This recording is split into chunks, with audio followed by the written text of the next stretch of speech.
Hello everyone, my name is Aparna. Today we are going to continue with our chapter, that is chapter 12, Making of an Indian Constitution. Let's start from here. The Constituent Assembly and its functioning. In 1946, the British government sent a cabinet mission to India under the chairmanship of Lord Pentic Lawrence to suggest the government system an independent India would set up, and the process it would follow to adopt a new constitution. One suggestion at the time was for all adult citizens to elect a constituent assembly to draft the constitution. But many people felt that such a process would be too time consuming. ठीक है, यहाँ पर अब देखिए बताया जा रहा है कि 1946 में ब्रिटिश गवर्नमेंट जो थी उन्होंने एक कैबिनेट मिशन, ठीक है, कैबिनेट मिशन भेजा था इंडिया में, जो कि लॉर्ड पेंटिक लॉरेंस के चेयरमैनशिप में था। वो वहाँ इंडिपेंडेंट इंडिया में जो गवर्नमेंट होगी, गवर्नमेंट का जो सिस्टम होगा उसको सजेस्ट करने के लिए उनको भेजा गया था। एक ऐसा सजेशन वहाँ पर उनको मिला था कि जो अडल्ट सिटीजन्स हैं इंडिया में, जो अडल्ट सिटीजन्स हैं वो क्या करें, कंस्टिट्यूएंट असेंबली को इलेक्ट करें और फिर कॉन्स्टिट्यूशन को ड्राफ्ट करें। बहुत सारे लोगों का ये मानना था कि ये जो प्रोसेस है, ठीक है, कि इलेक्ट करना और उसके बाद में फिर कॉन्स्टिट्यूशन को ड्राफ्ट करना, तो ये प्रोसेस जो है वो क्या है, बहुत ज़्यादा लेंदी है, बहुत ज़्यादा टाइम कंज्यूमिंग है। After much discussion the cabinet mission suggested a way to compress the process. It proposed that the provisional assemblies elected under the 1935 Act should act as the electoral college to choose the representatives of the constituent assembly. Thus, instead of direct election by the people, the elected provisional assemblies would elect the representatives. ठीक है, अब यहाँ पर बहुत सारे इस चीज़ में क्या हुआ, बहुत ज़्यादा डिस्कशन हुआ। वहाँ जो कैबिनेट मिशन था उन्होंने सजेस्ट किया कि जो प्रोसेस है उसको क्या कर दिया जाए, कंप्रेस कर दिया जाए, मीन्स शॉर्ट कर दिया जाए, कम कर दिया जाए। उन्होंने वहाँ पर प्रपोज किया कि जो असेंबलीज है, प्रोविजनल असेंबलीज होंगी, वो इलेक्ट की जाएंगी 1935 एक्ट के तहत। इसमें क्या होगा, जो इलेक्टोरल कॉलेज है वो क्या करेगा, एक रिप्रेजेंटेटिव चूज करेगा constituent assembly of the constituent assembly, ठीक है, कंस्टिट्यूएंट असेंबली से ही क्या करेगा, रिप्रेजेंटेटिव्स को चूज करेगा। इसमें यह होगा कि डायरेक्ट इलेक्शंस नहीं होंगे, वहां से क्या होगा, प्रोविजनल असेंबली से कुछ लोगों को इलेक्ट कर लिया जाएगा रिप्रेजेंटेटिव के तौर पर। The indirect election process was adopted and by July 1946 the provisional assemblies had elected 292 representatives from 11 provinces. That was one representative of the constituent assembly for every 10 lakh people in the population. The princely states nominated another 93 representatives, while Delhi, Ajmer, Marwar and Balochistan province had one each, to give a total 389 representatives in the constituent assembly. अब यहाँ पर ये जो indirect election process था वो adopt हुआ और जुलाई 1946 तक जो भी प्रोविजनल असेंबलीज थी उन्होंने 292 रिप्रेजेंटेटिव्स को इलेक्ट किया 11 प्रोविंसेस से। हर रिप्रेजेंटेटिव जो था वो कैसे वो था, हर 10 लाख लोगों के ऊपर में एक रिप्रेजेंटेटिव को चुना गया था। हर 10 लाख लोगों को क्या कर रहा था, यहाँ पर कोई एक रिप्रेजेंटेटिव उन लोगों को रिप्रेजेंट कर रहा था। और फिर दिल्ली से 93 रिप्रेजेंटेटिव चुने गए, अजमेर, मारवाड़, बलूचिस्तान से और लोगों को चुनने के बाद में टोटल जो है वो 389 रिप्रेजेंटेटिव जो थे वो कॉन्स्टिट्यूएंट असेंबली को रिप्रेजेंट कर रहे थे। During this time, tensions were rising as discussions began to divide the country along religious lines. Communal riots broke out in many regions. When the Constituent Assembly met for the first time on December 9, 1946, it was not clear whether India would remain one country or be bifurcated. It was not clear whether the princely states would accede to India or form different states. It was in the environment that the meeting was held, with Dr. Rajendra Prasad being elected as the permanent chairman of the assembly on December 11, 1946. अब देखिए यहाँ पर क्या बोला जा रहा है कि जिस वक्त पे वो क्या कर रहे थे, वहाँ पर कॉन्स्टिट्यूशन बनाने की बात चल रही थी, उस वक्त में बहुत ज़्यादा टेंशन अराइज हो रहा था, क्योंकि उस वक्त लोगों को ये कंफर्म नहीं था कि कंट्री जो है वो क्या होगी, डिवाइड होगी या नहीं होगी। रिलीजियस के बेस पे वहाँ पर ये क्या हो रहे थे, बहुत ज़्यादा दंगे हो रहे थे, कम्युनल रिवॉर्ड्स हो रहे थे, जिसकी वजह से ये कंफर्म नहीं हो पा रहा था कि कंस्टिट्यूएंट असेंबली जो है वो क्या होगी, डिवाइड हो, मतलब हम जो इंडिया है वो एक कंट्री रहेगा या फिर उनको बाइफ्यूरिकेट कर दिया जाएगा, अलग अलग कर दिया जाएगा। फिर फाइनली उन्होंने क्या किया, डॉक्टर राजेंद्र प्रसाद को उसका परमानेंट चेयरमैन, असेंबली का परमानेंट चेयरमैन जो है वो इलेक्ट किया दिसंबर 11, 1946 को। By February 1947, it was clear that the country would be divided into India and Pakistan. The rulers of the princely states began sending their representatives to the Constituent Assembly from April 1947 following the partition. A special session of the Assembly was held from August 14 to August 30, 1947, in which it declared itself as the sovereign law-making body of independent India. It immediately began its work by setting up a constitution drafting committee under the chairmanship of Dr. Bhimrao Ambedkar on August 29, 1947. अब देखिए यहाँ पर फरवरी 1947 तक ये क्या हो गया था, बहुत ज़्यादा क्लियर हो गया था कि कंट्री जो है वो क्या होगी, दो पार्ट्स में डिवाइड होगी, इंडिया और पाकिस्तान। जो रूलर्स थे वहाँ स्टेट के जो रूलर्स थे वो अपने रिप्रेजेंटेटिव्स को क्या कर रहे थे, कंस्टिट्यूएंट असेंबली बनाने के लिए वहाँ पर भेज रहे थे अप्रैल 1947 में। जब पार्टीशन हुआ, ठीक है, एक स्पेशल सेशन रखा गया असेंबली का अगस्त 14 से अगस्त 30, 1947 के बीच में, जिसमें ये डिक्लेयर हो गया कि हमारी कंट्री जो है वो क्या है, सोवर्जिन लॉ मेकिंग बॉडी को क्या करेगी, अपनाएगी। ये अपने आप को हम लोगों ने क्या किया, सोवर्जिन लॉ बनाने के लिए वहाँ पर सोवर्जिन कंट्री अपने आप को डिक्लेयर कर दिया।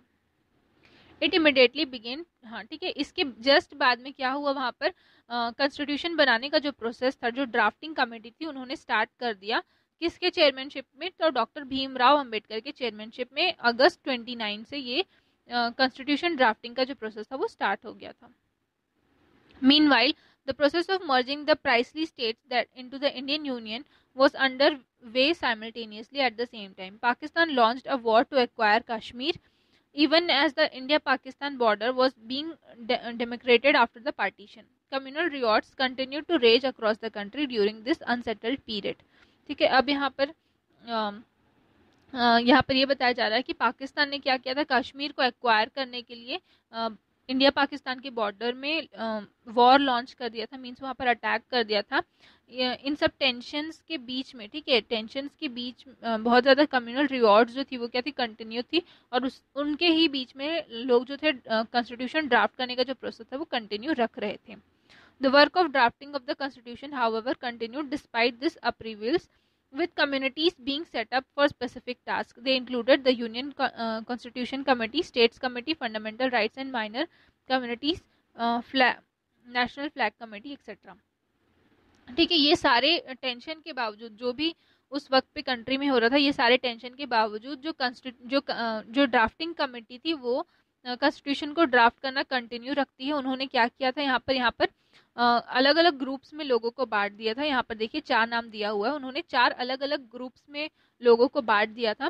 पहला जो था वो क्या था, यूनियन कॉन्स्टिट्यूशन कमेटी थी, सेकंड जो थी वो स्टेट्स कमेटी थी, third fundamental rights and minor committee थी, और फोर्थ जो थी वो नेशनल फ्लैग कमेटी थी। ये 4 पार्ट्स में जो लोग थे उनको बांट दिया गया था, और ये प्रॉपर इसके रेस्पेक्ट में वो लोग वहाँ पर क्या कर रहे थे, काम कर रहे थे। जैसे कुछ कमेटी को क्या दे दिया गया था, फंडामेंटल राइट्स के जो फंडामेंटल राइट्स और माइनर जो कमेटी है, उन माइनॉरिटी कम्युनिटीज हैं, उनके लिए राइट्स बनाने का या उनके लिए रूल्स बनाने का जो जिम्मेदारी है वो इन अलग अलग कम्युनिटीज को दे दिया गया था। जैसे स्टेट कमेटी, तो स्टेट कमेटी को यहाँ पर स्टेट के लिए रूल्स बनाने के लिए का अधिकार दिया गया। ठीक है, इस तरीके से अलग अलग कमेटी को वहाँ पर अलग अलग काम जो है वो दे दिया। On March 17, 1947, the subcommittees sent questionnaires to all the members of the provisional assemblies and legislative bodies as well as the federal legislative body, inviting their opinion on the main features of the proposed constitution. The minorities and fundamental rights subcommittees published their questionnaires in the newspaper to initiate an open and transparent discussion in public forums.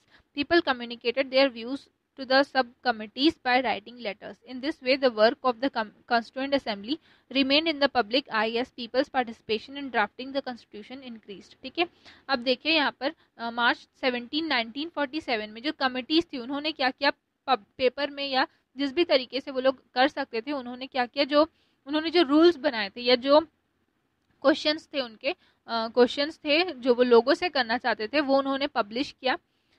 Newspapers हो गए, जिस भी माध्यम से वो लोग कर सकते थे उन्होंने उस चीज़ को पब्लिश किया और उसमें लोगों की राय मांगी कि इसमें आपकी क्या राय है, ताकि जो कॉन्स्टिट्यूशन बनने का जो प्रोसेस है वो लोगों को क्या रहे, क्लैरिफाइड रहे, लोग किसी ट्रांसपेरेंसी के साथ में जो कॉन्स्टिट्यूशन है वो फॉर्म हो। अगर किसी को कुछ ऐड करवाना है या हो सकता है कि किसी को किसी चीज़ में दिक्कत है तो वो वहाँ पर ओपनली क्या है बता सके पब्लिक फोरम में। ये सारे जो प्रोसेस थे वो उन लोगों ने किए। Every article of the proposed constitution invited controversy and was widely discussed, but without the debate degenerating into personal confrontations, all suggestions were seriously considered, with people giving written statements to the ideological basis of their views.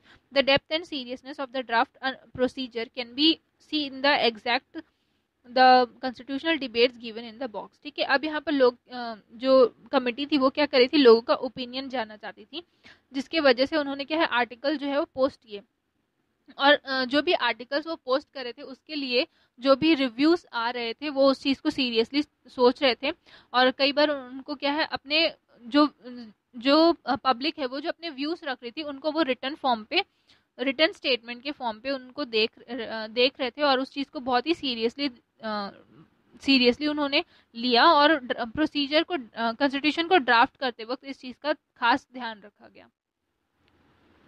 The drafting committee also studied the constitutions of 60 countries, inviting the view of constitutional experts from these countries and sharing their conclusions with the legislative assemblies and the public. A draft constitution was prepared after this incentive process and presented on February 25, 1948. It was published to invite comments, suggestions, and criticism, with a special committee looking into the feedback to finalize the report, which was also published. अब देखिए यहाँ पर क्या बोला जा रहा है, जो ड्राफ्टिंग कम्युनिटी थी उन्होंने जो दूसरी कंट्रीज हैं, ठीक है, अदर 60 कंट्रीज के भी जो कॉन्स्टिट्यूशन उनको देखा, पढ़ा, समझा और उसके बाद में फाइनली पब्लिक ओपिनियन से अपने ओपिनियन को उन्होंने पब्लिक को दिया और साथ में जो बाकी की जो कंट्रीज है उन कंट्रीज से लॉस को आइडेंटिफाई करते हुए लॉस उन्होंने बनाए और पहला जो ड्राफ्ट था कॉन्स्टिट्यूशन का वो उन्होंने पब्लिश किया फरवरी 25, 1948 को। पब्लिश होने के बाद में उन्होंने लोगों से कमेंट्स मांगे, सजेशंस मांगे कि और वो इम्प्रूव करना है और किस तरीके से वो पब्लिक जो है वो रिएक्ट करती है, ये उन्होंने फीडबैक मांगा और फीडबैक करने के बाद में फाइनल ड्राफ्ट जो था वो बाद में वो फिर से क्या करते उस पर वर्क करते और फिर और ड्राफ्ट उन्होंने पब्लिश किया। ठीक है, ये आप लोग एक बार रीड कर लीजिएगा इसको। On September 17, 1948, the proposal was passed to translate the draft constitution in Hindi and other regional languages. On October 6, 1948, the chairman of the Constituent Assembly again disturbed the draft to all the members. The main articles and clauses and the suggestions for amendments were printed on the first page. This draft contained 243 articles and 13 schedules. Between October 6 and 17, 1948, the number of articles discussed and finalized rose to 315. Dr. Ambedkar presented his new draft on November 4, 1948. He explained why a major part of the 1935 Act had been incorporated and what kind of government system India needed. ठीक है, देखिए यहाँ पर 17 सितंबर 1948 में जो draft था वो क्या हो गया, उनको ऑर्डर दिया गया कि वो ड्राफ्ट जो है वो हिंदी में और साथ में जो अदर रीजनल लैंग्वेजेस हैं उसमें पब्लिश उनको करना है, ट्रांसलेट करना है। 6 अक्टूबर 1948 को जो ड्राफ्ट था, ठीक है, जो मेन आर्टिकल्स थे, क्लॉजेस थे, ये सभी को क्या है प्रिंट करने के लिए दिया गया था, फर्स्ट पेज को प्रिंट करने के लिए। ठीक है, ये जो ड्राफ्ट उस वक्त ये जो ड्राफ्ट था उसमें 243 आर्टिकल्स थे और 13 शेड्यूल्स थे। लेकिन अक्टूबर 6 से 17 के बीच में यहाँ पर 1948 में क्या हुआ, और जो आर्टिकल्स थे वो बढ़ गए और टोटल आर्टिकल्स जो है वो 315 हो गए। डॉक्टर अंबेडकर ने नया ड्राफ्ट प्रेजेंट किया नवंबर 4 1948 को। उन्होंने इस चीज़ को एक्सप्लेन किया कि क्यों ये पार्ट जो है वो ज़रूरी है। ठीक है, आपका आज के लिए इतना ही। इसके बाद हम अपने नेक्स्ट लेसन पे देखेंगे। Thank you.